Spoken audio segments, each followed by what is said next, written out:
Fanady efa amperinasa za ireo mpano gazety dia miezaka hatrany mampitombo ny traikefa sy ny fampizara traikefa eo am-panatanterahana izay asa izay notolorana mari-pakasitrahana androany ireo mpano gazety nanatanteraka fiofanana momba ny fait divers déontologie et justice izay fiofanana mikarakarainy ny GPIM sy ny Ultima Media fampitombona traikefa sy fifampizarana traikefa no tena tanjon'ity fampiofanana ity.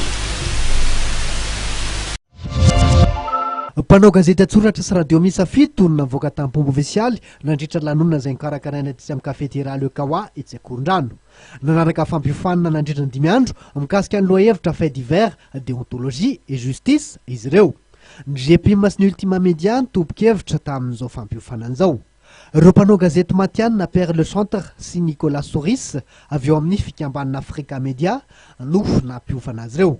Tombontsoa maro no azo amin'ny alalan'izao fampiofanana izao hoy ireo mpanao gazety. Ny tombontsoa azo aloha ny fifanakalozana amin'ny mpanao gazety frantsay fa manana ny traikefany nanovo fahalalana zany izay niofana ireo avy eto Madagasikara izay aloha tena hoe tombontsoa.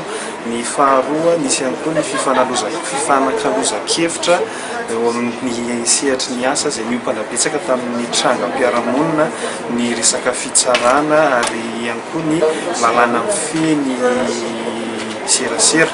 Ireo zany tena niopana ny fiofanana ary tena nahitana tombontsoa bebe satria ao anatin'ilay fiofanana no mahafantatra hoe izao zavatra izao tsy mety ao ny tena ahitana an'ilay izy dia izay zany tena mahazava-dehibe ny fiofanana izao. Ezahana ho ampiarina ao anatin'ny asa fanaovan-gazety malagasy ilay fiofanana noratovana satria tsisy dikany raha ohatra ka hoe niofana ianao nefa mbola le fahazarana hatramin'izay ihany no atao. Ho voafehy bebe koa ny sehatra misy azy hoy Père Le Chantre momba ireo mpanao gazety nanaraka fampiofanana.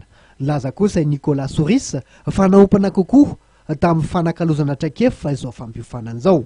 Nanome toky fa hampiasan'ny traikefa azony ao amin'ny fampiroboroboana ny asa fanaovan-gazety eto Madagasikara ireo mpanao gazety nahazo fampiofanana ary hitady vahaolana amin'izay mety ho fahabangana izay manamarika ty asa ty.